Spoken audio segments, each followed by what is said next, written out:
The beginning of our production follows the first convention of form, to have the distribution and production company's logos come first. Here there is sound conventional of the horror genre playing in the background throughout, which follows the convention that sound must be suitable to create atmosphere and set the scene.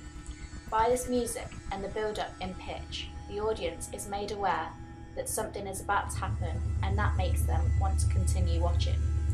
Also, this makes our opening scene gripping, as straight away the audience are enticed by the creepy and eerie connotations that the sound gives, making first impressions successful. The dissonant score throughout is contrapuntal sound to the opening scene, however not to the genre.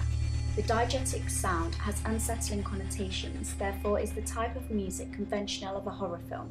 However, due to the oppositional connotations of what is on screen throughout the time the score is playing, the sound becomes contrapuntal as it has opposite connotations to the happy family scene we try to create. The lighting is warm, so therefore doesn't follow either convention that lighting should be either low, key or high, depending on what subgenre the horror may be. However, we had no wish to follow this convention, as our main focus was to create juxtaposition with the normality of family life and the results of having a deprived childhood, which is presented through Tommy. If we began our opening scene with extreme lighting, then this would mean our scene had no build-up, therefore not gripping the audience, and instead throwing them right into the action, which we very strongly didn't want to do, after the results of our questionnaire, which told us our audience prefers to watch a horror film for the suspense which it creates rather than the constant violence. We meet conventions of a psychological horror by basing our opening scene on creating suspense and alerting the audience's awareness. If we were to follow conventions of a slasher, then the scene would have been full of constant violence. Once the children are outside, the lighting then begins to change. This is one of our clues of our disequilibrium to the audience, particularly when we see Tommy.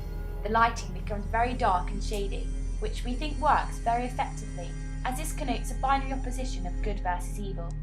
Equally, just as we approach the climax of our opening scene, the sound changes in tone and pitch, which really alerts the audience of clues to the disequilibrium, and we find this extremely gripping, as Tommy is only very subtly visible due to the short time he is on screen, which we hope grips the audience. Our choice in location expresses the binary opposition of good versus evil because of the juxtaposition with the two opposing houses, and this is also expressed through characters. Here we really fail to follow the main convention of an independent production company by failing to challenge stereotypes.